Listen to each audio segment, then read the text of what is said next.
Good morning, Mel. It's so nice to see you again. You too. You too. I see by your t-shirt, it must be a nice day there. It's a beautiful day here. It's nice. The birds are very birdy singing. Right. I stopped listening to the news, so there are no problems in the world. That's wonderful. I'm really glad that you did that. I was going to ask you to stop so that the problems could stop. Right. And I didn't know I had it in my, it was all under my control, but since Yes. I kind of godlike that way, I guess. Yeah. It's everything. And if Everything's fine, right?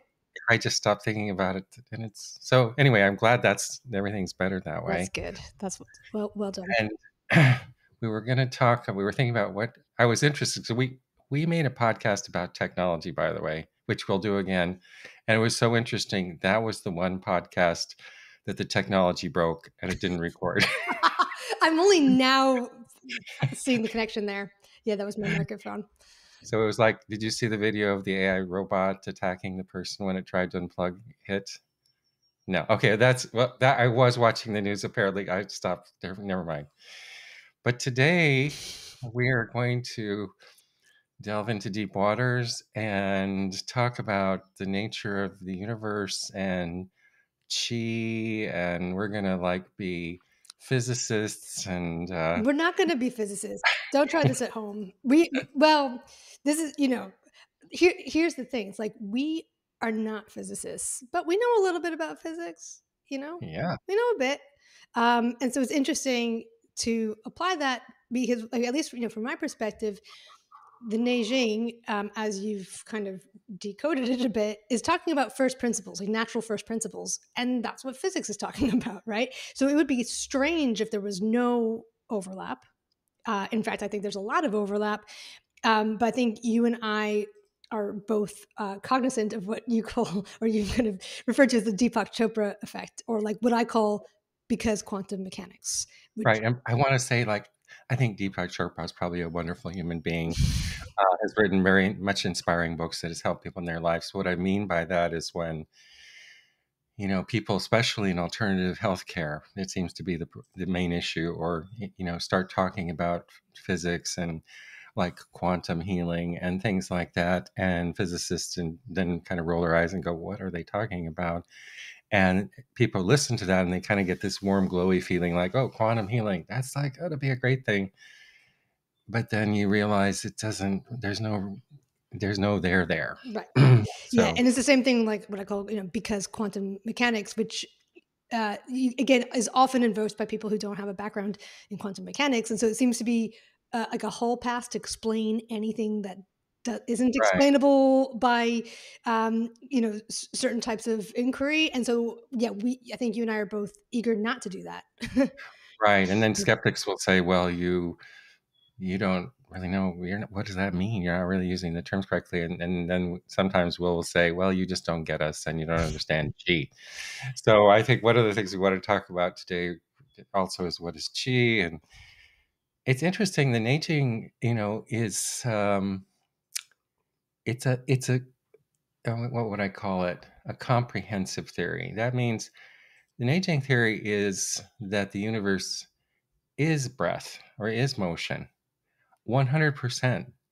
So that means that everything we see, whether it's in physics or quantum mechanics or psychology or whatever, should be informed by that viewpoint and have a correlation. It doesn't mean we want to kind of force it if it's not there, but it means I'm always looking for the place it doesn't fit, because if it doesn't fit one place, that's a major problem. Because this is not, 90% of the universe fits this model. It's like everything fits this model. So I'm always on the lookout in physics and other places to see, oh, is there a place where it doesn't fit? I haven't found it yet, but this is, we want to be explorers and open-minded and be critical thinkers. Yeah, absolutely. And so, as or anyone who listens knows, like when I learn a new area, I'm using my understanding from your teachings, what the Neijing explains as the sort of the big map, like the big mental model. in as much as my awareness is at whatever level it's at of what I can perceive and understand. And then I can organize things on that. And it's really nice. It's nice having like a Yeah. handy cheat sheet for like anything, you know? Um, It's like hanging Christmas ornaments upon a tree. You have the tree to hang it on. exactly, exactly. And so, in my uh, multifaceted inquiry of, I guess, like kind of bringing it down to how the body works, and always trying to bring it back to first principles and things that seem to be really important. Um, One of the things that seems to be really important in the body, amongst other things, is electricity. Yes. And so then I kind of go back to thinking about, okay, well, how does the Neijing describe this? Because what I'm really eager to do, and you, I think, often provide really good training wheels for me to, or like the bumpers in the bowling lane, where like kind of forcing the Neijing to confess, where I'm like, I know this thing. What does the Neijing say? Nothing. You're a modern person, But it's like, yeah, well, to me, it seems that electricity, electrophysiology is actually really fundamental in the body, and I really suspect foundational to biochemistry. And so then that makes me kind of curious. Well, what does the Neijing describe about how Yes. life works and how the body works, and where might they be describing things that have sufficiently interesting overlap with electricity? Yeah. This is so interesting. I think if there's one place my students get stuck and I keep getting questions about, it's what is chi? And I think when you go through Chinese medicine school, you kind of get the impression that chi is like electricity, like it's like energy, and you plug a cord into the wall, and like if you use a chi tonic herb, it's like plugging more energy into your body. Kind of that's because that's the models we use. Yeah. And so I think there's some good overlap between the idea of electricity and electricity. By the way, we're talking really when we're talking about energy, we're talking about just a force of motion that can do work, essentially. Electricity is one of those things because of the electron flow and so forth.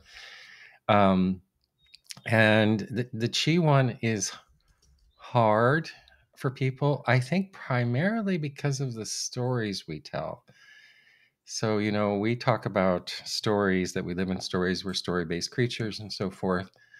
And there's the details of a story, and then something I call the story field, which means all the details put together, which makes a viewpoint, which is like glasses, and it allows you to see and not see, essentially. It blinds you and gives you vision simultaneously. And for modern people, one of the main stories we live in is that, as we've talked about before, that the world is made up of things. And the early Chinese philosophy is it's about patterns. So if you want to like sum up the difference in two words, it's patterns and parts, you know?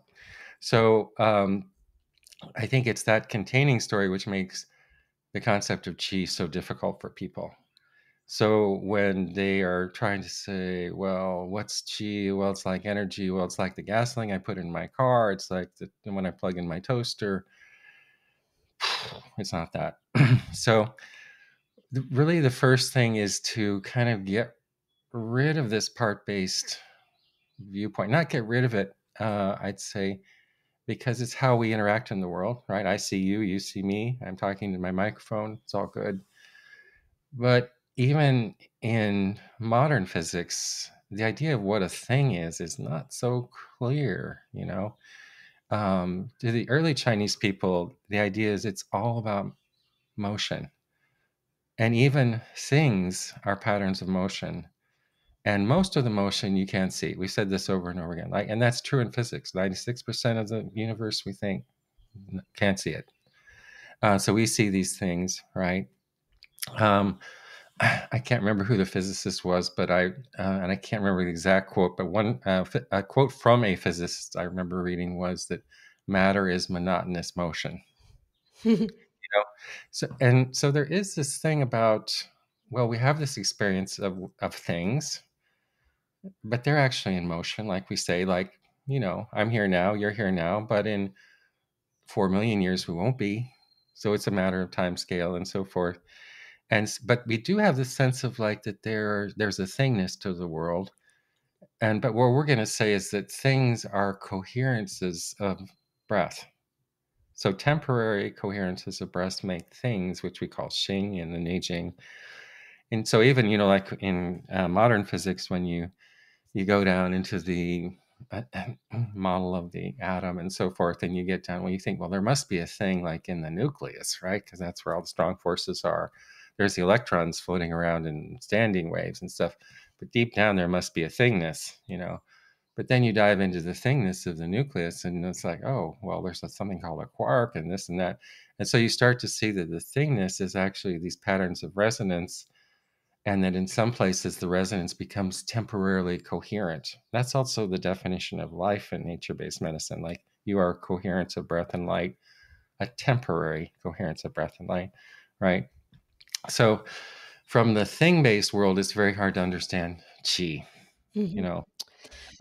Yeah, That's where, as I'm learning more about electromagnetism for my sins, I'm finding an array of differences in quality of writing on this subject.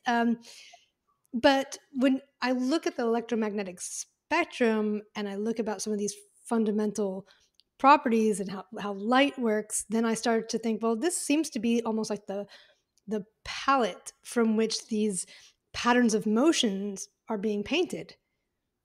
right. These we're not talking about. This isn't like a thing. This is a And pattern again, patterns of even motion there, thing. we divide up the spectrum into different things like radio waves and gamma waves and so forth. But that's not really true. It's like a cycle. It's an oscillating cycle that happens at different resonances, which become things that we call light and other things like that. And one of the things we're always trying to do is, where I'm always trying to do as an aging researchers, whatever I see is to reduce it back to breath. So because that's the theory of the Neijing. The universe is breath. We call those breath motions, yin and yang, as we say. And it means that there's an oscillation. It means there's an oscillating movement. And that's in the key of breath. That's in the key foundational principle of breath. Like, so it comes out of a root, it expands out, it goes back. And we call it the rocking motion. We call it breath, right? Well, and then the breath can move into different configurations. It can be in a binary phase. And it comes from this place in early Chinese philosophy called the unity or something, which is that gets a little mysterious. Like the Tao comes from one makes two, right? So there's something about a unity somewhere, but that's a different story and not so clear what that is. But anyway, when it starts to move, it can be binary, like clouds moving back and forth.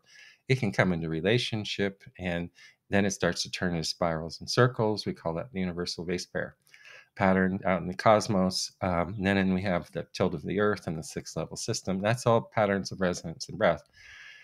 But if you take a stationary breath, here's what's interesting, and cut it and extend it out over a line, guess what? It becomes an oscillation, right? So an oscillation pattern, like EMF radiation, is breath cut and sent longitudinally. Okay. Right? So that you see an oscillate, and what happens? And what are we going to say? Because all things in the universe have at their base this yin yang breath. So we're going to say it's not going to make one oscillation, but it's going to make two, right?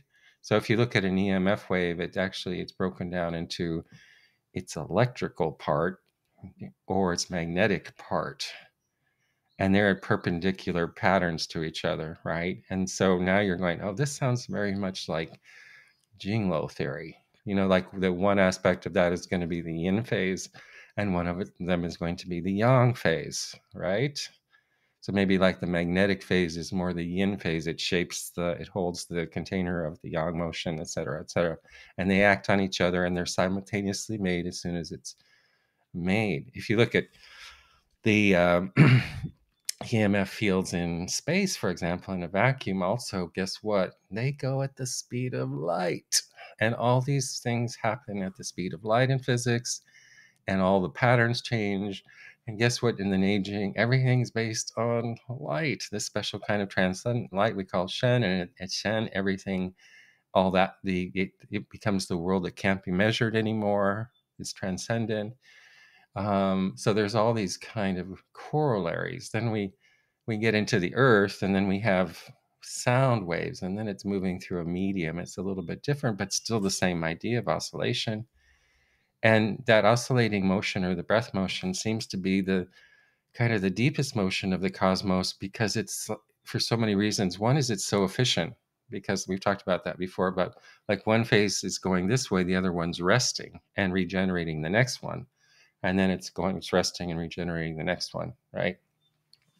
So then if we, and those sources, those EMF sources come from a place like the sun is a major one, or you can have a battery, or for us, it comes from the Columbia River Dam, that comes through our cords and then it runs our toaster, essentially. Um, but that's not a great model for chi, like you want to understand things a little differently. Why do I keep saying that chi is not the energy, it's the substrate? This is another thing that people just don't quite get. Um, any thoughts on that, or should I just keep blabbing Well, here? I have a question.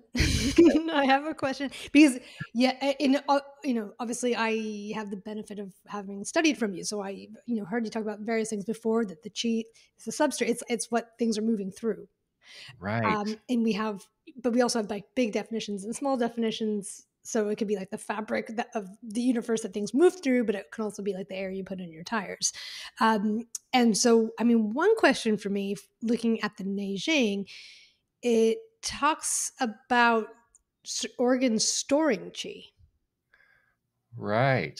Well, it says they store. It doesn't say that they store chi. No, Oh, okay. yeah, like the root tree root stores something, and a liver stores something, but I don't think they say that stores chi anywhere. Okay. Then I could be I'm wrong, playing. but So I've started a new practice on my birthday, which is to wake up most mornings and to read the Neijing. I thought you'd be very happy about that. And I'm putting it through. Um, I could be wrong. I, There's a lot there, so yeah, you tell me. I'm putting Yeah, it through well, perplexity. And so in one of the chapters it said that, and I was like, okay, because there's with different ideas about what she is and what she isn't, and being really careful not to just project our kind of modern analogies in, right. instead of understanding what it actually says. If you look at the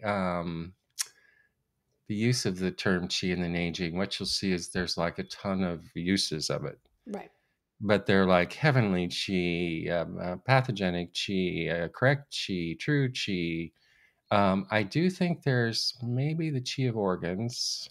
I don't know if it says that stores the chi, but there is chi related to like you can say liver chi and so forth. So that might be what we were talking about a little bit. But what you see is there's all these things, and basically that anything is kind of a form of chi. There's if you look at the definition in Show and Shades of Chi, there's several, but one of them is the breath of a cloud, the chi of a cloud, right? And if you also look at the character, it's like it's at the boundary of the intangible and the tangible, right? So it's written in two different ways, but the simple way is just the clouds, or something like that, the breath, the steam, and the other one has the rice, the form of the rice. Um, well, what's important about this? It goes back to that story. We want to reduce things to parts, like liver chi, and then here's an herb, and it treats liver chi, like that, and you kind of miss the point. That's Western thinking. Also, by the way, there's a pill, and it does that. So why do we say it's the substrate? Well, it goes back to the language and the terms. So, for example, in the Neijing, it says yin and yang are the mother and father of all things. It doesn't say qi is, right? So there's something upstream from qi, and it doesn't actually say that she is in that hierarchy right away. It says yin and yang are, and yin and yang, when you look at those terms, those are aspects of breath. This is why we say the universe is a breath, because yin and yang are the base terms. And when you go in and do text archaeology on them, it really looks like, well, yang is the expanding part of breath, and yin is the returning part and the regenerating part of breath. And then if you look at the other writings about qi in early texts, like in Huainanzi, where it says, like the Tao arises in shu, emptiness, like there's a nothingness, a place with no substrate, right? And then the emptiness does something, and it shung, it bursts yu zhou. Yu zhou means space and time, or the universe. And then it says yu zhou sheng qi, and space and time, they make qi, right? So it's down in the hierarchy. And then it says qi you yin, and yin means a boundary. So it means from a place of shu, which is nothingness, there has been a place with stuffness or thingness, or like something that's there in a certain way, but still not visible. Visible is something else. That's a specific form of this. So all of a sudden, to have space and time, you have to move from this place of nothingness, and what creates it? Motion. So what is space and time? It's motion and orientation. And that creates this thing which is like the fabric, right? So we say chi is like the ocean, but it's not that the waves are not moved by the water. The waves are moved by the moon, and other things that make the tides and so forth. And so that's the idea. So then it makes total sense, like why you'd have liver chi and why you'd have heavenly chi and why you'd have pathogenic chi and, all these jing chi and all those things like that, because they're just telling you about the fabric. And here it looks like a tomato and here it looks like a banana, essentially. And why that's important is because the energy in the chi field does not come from the chi, but from the breath. This is really critical, right? So it's the tendency. And where does the breath come from?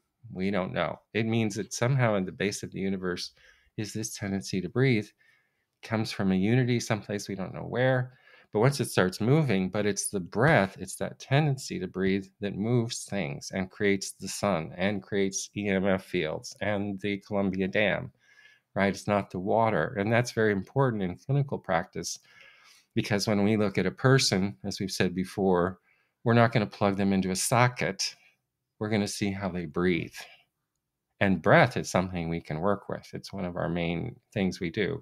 And when we do that, we're tying into the tendency of the universe to move through the field of chi, which we call the body, right? But I can't, like if I'm going to the ocean, I can't work on the water that way. I have to take the power of the tide. I can do something with it. But the water sitting in a bucket, I can't, like that. So this is actually, it's very subtle. It's kind of esoteric. And it's very hard if you come from a part-based world. Well, you just want to plug your patient into the wall socket like your toaster, right? Um, then we see it moving in different ways. So like in your brain, which you work with a lot, it's full of electricity.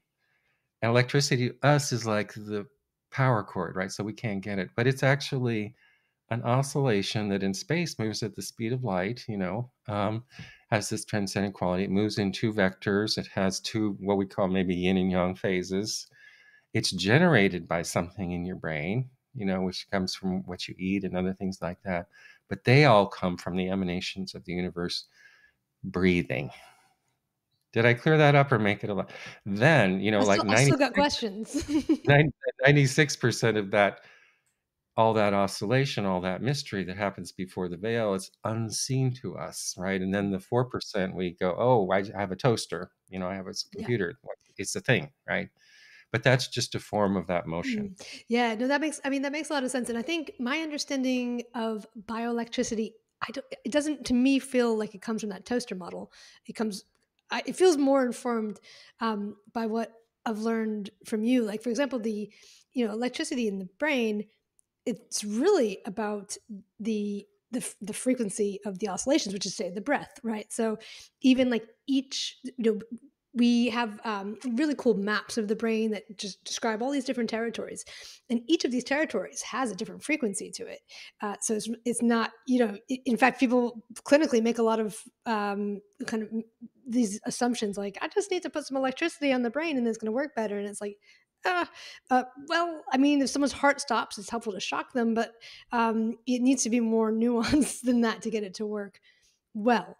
So there's a bit of that, but like also, I'm wondering when we look at what the Neijing says about the watersheds that you have Some of them have lots of blood, and they have different amounts of chi. And one of the things that I kind of wrestle with in my mind, from what I've understood from you, and it's talking about having lots of chi or a little chi, is almost like if you're looking at a river, some rivers are really like active and turbulent and a lot of motion, and other ones are kind of lazier. So the lazier rivers would have less chi, and but then it will say something like, if it doesn't have much chi, be careful not to spill chi or to. Mhm. And so, what does that mean? Yeah, so that's the second use of qi, and that confuses people because the second use of qi in the Neijing is to contrast form-based patterns of motion with non-form-based patterns of motion, and then they'll call it qi and blood, for example, or qi and form, or something like that. And while the whole universe is motion, sometimes it becomes more material, and then we're going to just use it to just to compare the just the intangible motion aspects with its substance form stuff, right? So like in the river, like in a wetland marshland, there's a lot of water, there's not a lot of motion, and so the language in the Neijing would say it has a lot of water but not much chi, or if it's in the body, a lot of blood but not much chi. So what does it mean to drain chi out of the body? So um, for example, the lower Yin River has a lot of blood, but not as much qi, so take care of draining the qi. So how can you drain qi? Well, it's for example, we do it when we cut people too strongly, or we massage them too much, or we use gua sha too strongly, and or we bleed them and let stuff out, too much. That also lets out blood. But like there's a quality in clinical practice when tissue gets overworked. And when it gets overworked, all of a sudden it's very painful to be worked on. It doesn't have any resilience. It doesn't have any of the organizing motions anymore. So it can't restore itself. Shh, I'm talking. I have cat interference here. Then we can overwork it and say, oh, we took the ability of its motion out by overworking it. So it's not like we're draining it with a power cord, but it's like we took the inherent energy that was in the system and we kind of worked it too strongly and dispersed it. Okay, there's one idea that keeps coming up for me, and it's absolutely fine if you're like, Mel, this is just like a modern parts based talk. You're gonna have to meditate in the woods for many years to kind of empty yourself out enough to understand any of this. But when we get down to cells, which I know they don't talk about cells in the in the Neijing, but there's some interesting properties that kind of transcend up the orders of magnitude. And one is that all of the barriers in the body, from just the skin and all that, all the way down to the cells. One of the qualities is like you're trying to make these compartments partly for fluid, and also for electrical potential. And so you kind of need things to be sort of more on one side and less on the other to have communication, to have movement, to have healing. And it seems to me that there's this idea that comes up that illness is really a problem of breath getting stuck. And when I look at a cell, because one thing that happens, like inflammation, for example, really takes ATP, that type of energy, from inside the cell, which is like kind of, the idea is that it's running things, and it pushes it outside the cell to create inflammation. And when you do that too long, then you don't have as much energy inside the cell. But if we're less materialistic about it, the um, the charge across the membrane starts going down. So there's less potential for work. And when I think about that, and you feel pain there, and you've lost the oscillation. This is so. I mean, for me, I'm not imagining little coins of energy currency. I'm imagining a water wheel, which is actually very much what ATP synthase looks like. It's a nanomotor, right? But Right. so I'm not imagining it as a parts based thing. The parts are like kind of helpful pictures for me to learn the thing. But it's when you get, as you said, when you zoom down enough, you just have space, right? So it's more this fundamental idea that you've brought up really beautifully a couple of times about the core thing being about oscillation and breath. And yeah. Right. And it's not that I don't want to be an anti-part person, form person, because, Tao Te Ching first chapter says, there's these two worlds, one with names and one without, and ones with names are the parts, right? They both come from the same place, Mm, and they are both equally sacred, right? So it's not that we devalue things. It's just that if you only live among things, you are blind to a large part of the world. And actually, it's the things are very important because in Neijing science, that's how people inferred the patterns by looking at the things. They said everything seems to be an expression of root and branch and all these kinds of things. There must be a pattern like that, right? That we can't see. If you look at the cell, for example, it's the same. I mean, the nucleus of the cell is the root of the cell. And then, there's a breath out. And at the breath out, there's a kind of an incrustation or something at a boundary, which we call the cell wall. Or if it's in your body, we call it the skin, right? The farthest out, then that thing becomes this tissue we call the skin. If it's out in a tree, it's out in the branches. So it's like this pattern you see. And then, of course, the language of storage and energy is going to be about positive and negative potential, right? Which have got to be yin and yang phases, right? So it means that there's a tendency for the universe that wants to go out and do something. And then there's an equal tendency that it wants to come back and store and rebirth a new motion. And that's the palette of the universe, right? So then if you look at the cellular potentials, and they're based on holding negative and positive potentials, which have to be yin and yang phases basically, and then mediate them and using them as a creative tool to create life in a certain way. And actually, if you think about electricity as water, a lot of these things make more sense with traditional thinking, and that analogy works pretty well for electricity, actually, for many aspects of it, just to mm. think about it as water. That Yeah. makes a lot of sense. Yeah, because I mean that idea, that basically a healthy cell includes the fact that it has a certain amount of potential across the membrane. Like, And it has to hold it. And like you're saying, like when the cell breaks, then that process breaks mm, down with ATP and everything. And then there's inflammation. I mean, inflammation for us is called counterflow, right? And counterflow happens when yin and yang breath is not balanced. And so, for you to put that into that language, we'd say the potential and a healthy potential in cells maintained and then used in a very fluid and positive way but then it breaks down, and the potential breaks down, and the ability to use it in service of something breaks down. mm.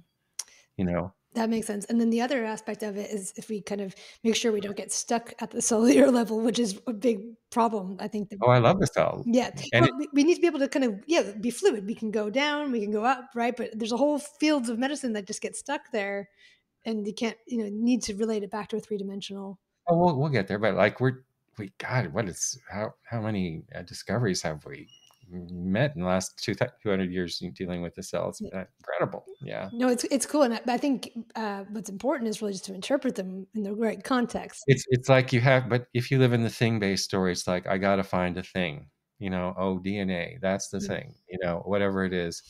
Well, it's not the DNA. It is the DNA, but it's actually how the DNA tells its story, which is important, which you never actually hear in the popular discussion about DNA, right? It's like, oh, you have a gene, right? And it's wrong. So we're gonna splice that gene. Great. But DNA is like a library, you mm. know, and which is always checking out a book and reading it and And doing it's also that. very sensitive to specific wavelengths of light. Yeah, and it's like doing this incredible dance that you never, I mean, among scientists you hear about it, but not in the public. Like, it's actually how it unravels and says, I want to just use that one, and then ties it back up again. And that's all mediated by some kind of super intelligence, which we would call circulatory intelligence. So it can't be a part-based thing, like where, Mr. A goes over to Mr. B and, pushes a switch, and, it has to be this kind of three-dimensional field that's tied in with all the other fields. in something we call a tensegrity, which means all parts are connected. And the way that it can organize itself and tell which book to take out is because when something shifts over here, it takes out this book over here. You know, and that's the part we kind of miss in the thing-based world, where we say it's just like you have this gene problem. Mm. Absolutely. And even like another example, I think, of the problem with that way of thinking. This was an example that was given to me by Dr. Bob Navio, where let's say you find a gene that seems to lead kind of more to a, let's say like apoptosis or a cell not surviving well, or something like that. And he said, oh, the rush is then always how to silence that, and we can create longevity through that gene. He said, but sometimes those actually help ensure the survival of the organism. So it's like Right. that We don't context. want to give steroids for everything. Right. Right. We were talking about this in our lecture about emotional diseases last week, and we were saying, well, what is the value of an emotional disease? There's a way that it makes us deeper and wiser, right? We don't just need to fix everything, but you want the what you the sophisticated art of medicine is to know what to fix when and what not to fix, and that takes a lot of experience too. I'd love to hear more from him because his work sounds so amazing and has so many parallels. It's very cool. Yeah. He's his cellular maps and how they relate to evolutionary biology, and even the way he speaks, he's like a Neijing nature-based scholar without quite realizing it. So yeah, it's very interesting. And another thing that comes from that. So one is this idea, looking at cells and charge, and one important aspect of charge is actually calcium that sometimes gets overlooked. That a lot of people associate with calcium with bones and teeth, but it's central to the electrical conduction of our body. But the other aspect of it, well, and also inflammation. So we talk about energy inside and outside, but another aspect of it is that when cells work together as tissues and organs, they're actually oscillating at the same frequencies, and that's actually through waves of their calcium inside of their cells. Uh, Right. and so this kind of ties in this idea of breathing together in certain oscillations with electrical potential, because you need to have them all the cells of the same tissue have the same electrical potential. Right. And this is such a big area. And, this is why we call the universe the resonance scape, you know, because, and resonance means two aspects of vibration or motion moving together. And there's two terms in the Neijing that are very important, gan and ying. And gan mean one resonance affects another, like you play a zither in one room and the zither in another room starts to make a noise. And ying means their correspondence, their corresponding resonance. Um, and if we talk about things like calcium or how did life start with molecules, well, molecules are also temporary coherences of resonance, right? But then if you set up a resonance field, those molecules are going to organize themselves in a certain pattern, right? They're not just random. They start to migrate and find relationships through the resonance field. And this is how something like life might start, and then things like, well, calcium has a certain resonance. And then in this field, it starts to begin to do this job. And then we say, well, it's actually the calcium thing, and we need to make a drug to inhibit that or whatever, which is fine also, right? It's fine too. But we're missing this whole resonance part. And right now, it's kind of like, it reminds me a little bit of how we're playing with the resonance scape is a little concerning. It reminds me a little bit of in the 60s when Rachel Carson was writing and there was DDT, and we were like, oh, there's this great thing called DDT, and, it's going to really alleviate world hunger, which that's all great, but then we didn't kind of realize what it was exactly. And then it was later we said, oh, maybe that wasn't so good. It's kind of the same with resonance now because we're a thing-based world. Like if your cell phone doesn't create a tumor in your ear, then we're going to mark it off as safe, right? but we don't even have the language or the kind of the knowledge or the perspective to talk about how we're changing a resonance scape. And so this is a big experiment we're living through right now.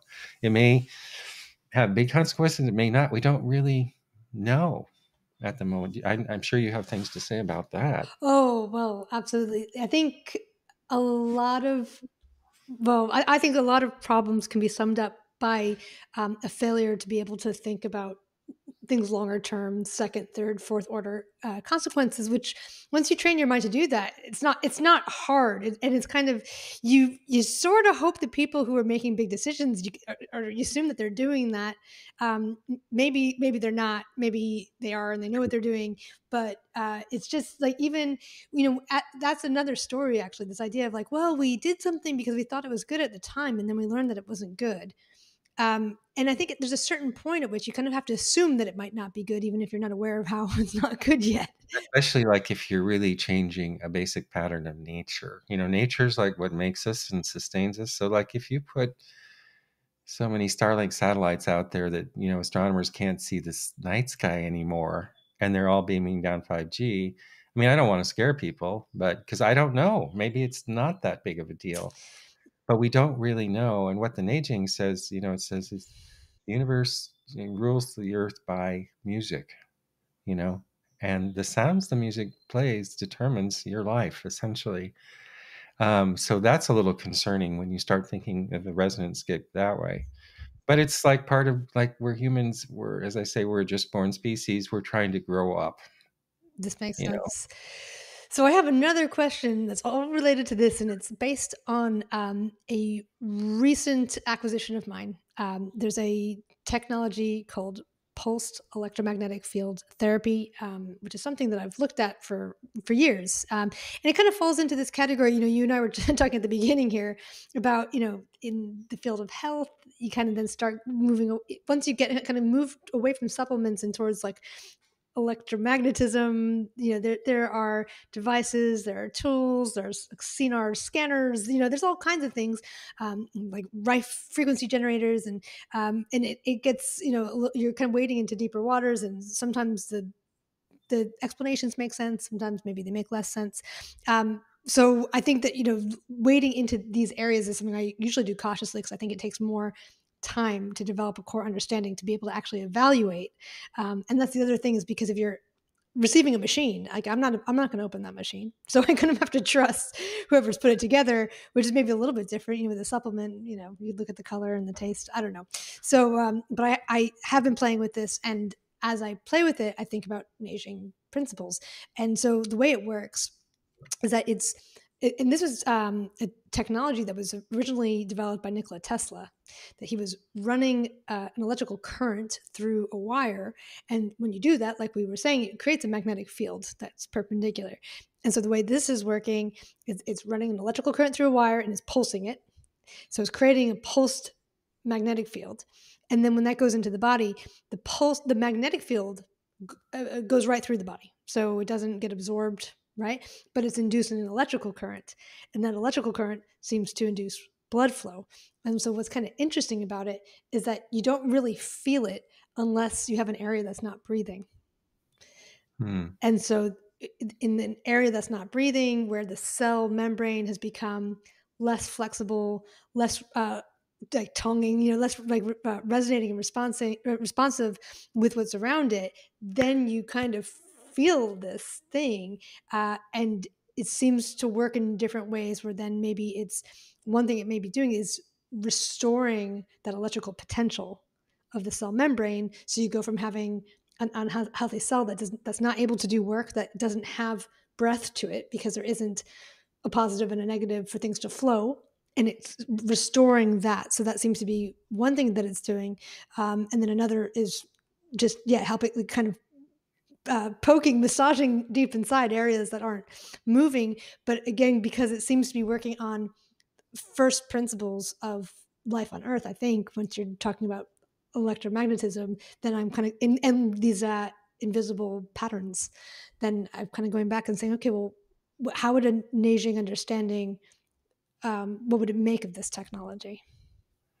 Yeah, that's really interesting. And I would say there's probably the things that I think are probably good about that, and other things that I might be concerned about a little bit too. If we're talking about oscillating breath, that kind of is like the basis of Neijing medicine, right? And we're talking about how these EMF currents are, or magnetic currents are pulsations of alternating breath, essentially. Um, and when you put them on the body, what I think they could do, possibly, I'm just guessing, by the way. I've never laid on this bed. I don't know. So what do I know? But I'm guessing what they might be helpful for. Do you know how in an illness area, a lot of things happen? It loses like fluids and breath and space and all that stuff. And then it starts to become a habit, which is one of the problems we see in chronic illness, is that there's a holding pattern. It's usually around a kind of a primary obstruction, but then the illness itself becomes a habit. And so when you put a pulse field back into something, I could see how that could, in a positive way, kind of reset the system a little bit, like let it retune to a basic tone, essentially. Now, in aging medicine, we also want to reset the body to a tone, but it's called the jung. And the jung is the inherent circulation. Um, so the part that, when I've used these, tested these things myself, they can be helpful, for blood and pain and things like that. But the thing I always find is also it's the rhythm of it. And the rhythm does not match a living system. It's like dun, dun, dun, dun, dun, dun, dun, like that. And that could be helpful to reset something, but there's nothing in nature that actually is like that. It's like when we take VOCs out of people, like with cupping and stuff, and we want to get rid of them, we can use a fan, right? Like that. And we know from VOC research that never actually works as well as the wind. That's why we do it outside. And the wind is like this very complicated thing that's always adjusting itself to the season and the day and so forth. And it picks up the VOCs and carries them in a much different way. So I think that could be both the positive and maybe the concern I would have. But how much of a concern it is, I don't know. Well, I think you're speaking to something that I've been thinking about a lot, and you've kind of put it like in your Dr. Neil speak really well, because one of these ideas that's come up a lot recently for me is the difference between active and passive treatment from the perspective of the person getting the treatment. And there's really great time to receive passive treatment. Maybe you're very ill, or maybe you're young, or maybe you just want to receive a treatment. And that, in my mind, especially from a brain perspective, is a different category of treatment than an active treatment. And an active treatment involves the person in some way. So maybe it's that that the practitioner's asking them to pay attention to something, or maybe it's that, like, as you're working on a pattern, you're having the person move, right? And so what you're saying makes a lot of sense, that because we want something like this, this machine, we want something to be like a panacea and just to fix us, right? And I don't think it does that. But like you say, it interrupts patterns. And so you're only going to maybe get really proper mileage of it if you then make sure you take this step of integration and creating a new pattern. So, rather than, I could just lie and receive this for hours, and people talk about doing that like it's going to fix you. But I think you can only get so far without saying, okay, well, now I'm going to do some posture training, or I'm going to do some movement training, where now that the restriction is gone, I'm going to integrate that information so that I move differently through the world. And that step can't be done by the machine. Yeah, I think it's also, I'm a little concerned because these things where there's EMF rhythms that, or oscillations that lack biological rhythm, we're kind of drowning in at the moment, you know. And so it's also, I'm a little more concerned about, maybe, I don't know if I should be, but it's like another thing that is like, bop, bop, bop, bop, bop, bop, bop, bop, bop, that could be good. That might be a concern. Also, like you're saying, though, I do agree with you. In the Neijing, the idea is the breath wants to happen in tissue. In diseased tissue, it can't for some reason, and usually because there's an obstruction pattern somewhere.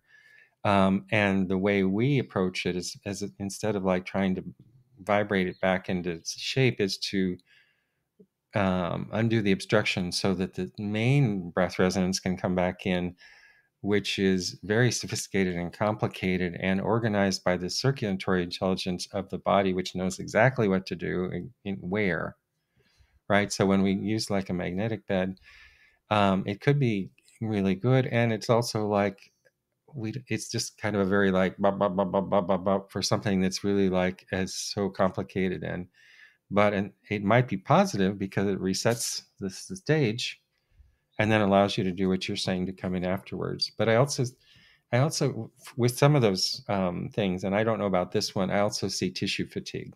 Mm. Like we were talking about before, how do you overwork the chi? It's like some of those things that make the muscle go like this, and I know this is different. But so those are just some of my thoughts. But it's one of those things like you got to try it and see. I personally, I'm much more happy to see healing with sound. Sound is more terrestrial. It has a different quality to it. It's hard to really go wrong with sound in the same way as electricity, I think. So sound healing, I'm a big proponent for. And this what you're dealing with might be great too. We have to get together and try it out, Oh, yeah. Well, we'll have you give it a and we'll both get on it. Oh, Yeah, yeah. Well, I know I you, am. and you, and it's been helping you. What's your experience been? Well, so the results so far have been quite remarkable. And I have to say, part of my reservation is that, it was like a pretty big investment in technology, and I didn't want to find something that I thought was just the best thing since sliced bread, and therefore nobody could get better without one. I think that's abusive. I think that's not accurate. And there's a lot of problems with that. But I can really see that I'm benefiting profoundly, but if I had access to it earlier in my own healing journey, I don't think I would have had nearly the same benefit. But so far, for example, I've had a disc that's been slipped in my lumbar lower back for about 15 years, and that's mainly resolved it in a few days. Um, You know what I might suggest is, like when we talk about acupuncture as ecological surgery, we want to think like surgeon. Then there's the pre-surgery, surgery, and post-surgery, and also needles can kind of stun tissue or kind of reset things. And then we have after the technique, we use things like feeling the tissue breathing stuff to reset it. mm, So that might be the same thing there. Like you're saying, after you do the treatment, also you need to have somebody come in and reset like a more organic pattern. yeah, it's interesting. A colleague of mine, who's also a Neijing scholar, he compared it to AI, which is in some ways has like kind of 80% of the abilities as a really capable person. So it's not at a point where, as you say, it's an unnatural rhythm, or even I'd say it's just it's isolated, and anything that's It lacks, isolated it is lacks, it lacks the complexity of the circulatory right. universe. I mean, to play devil's advocate, what I say is because it's using magnetic induction, it's not providing the rhythm of that would come from the body necessarily, but it is trying to, I would say, like unblock things wherever they happen to be unblocked. So it's kind of allowing the body to decide that, so that the junk circulation can come in. Um, so it's interesting, and I will mention that a lot of people will use it on the Schumann resonance, the kind of the Earth's resonance, which again I think that sometimes that gets overhyped. The interesting thing about doing that with machine is because apparently the Schumann resonance from the Earth's own magnetic field is getting weaker over time. So, and then when you have all of this more noise, now you're kind of adding in an artificial source of a natural rhythm, almost like when astronauts go into space, they need a magnetic field in the spaceship to mimic the Earth's magnetic field. So it's almost a little bit like that. But for me, anything, including this, is a tool, and so I always want to understand what it is Tools are doing just tools. Yeah. um, from a first principles perspective. Right. The tools are not good or bad. They have uses and pros and cons. That's all. Yeah. Mm. I think what I miss aesthetically is the orchestrated beauty of nature's resonance scape that maybe used to be here before we started putting in like Wi-Fi signals and all those things. Yeah. And I don't think we understand the sophisticated beauty and like when we talk about how one thing affects another and how the DNA knows how to be expressed and so forth. That was all done on kind of a beautiful musical score, in the past. And now we're kind of just throwing things in there without much thought or understanding. And it's a big experiment. And I'm particularly worried about the young people and how it's affecting them. But again, we're resilient people, and it may not be as much of an issue as we thought. It's one of those things like like you probably don't want to fiddle around with like the life support system without understanding it a bit. But anyway, that's humans. What can you do? Endlessly curious and only thinking about first order consequences. Even like I always like human beings to me make a lot more sense if you think of them as like kind of infants or early adolescents. Like, oh, we know everything. We don't need to know anything about the past. Like, oh, these machines, we could figure this out. That's kind of a young person's game. Like Mhm. adults are like, oh, we did that, and like it didn't go so well. We learned from that. 100%. So, but the learning and growing up, that's all natural too. So, what can you do? Very good. All right, should we call it a day for today? I think And so. I think we covered some good ground. maybe we could try technology another time, but maybe the AI robots will come and get us. I don't know. Or maybe we can have AI do the episode for us. We could make yeah, we could have avatars come in and give it. There we go. Yeah, sounds good. All right. See you next time. See you next time.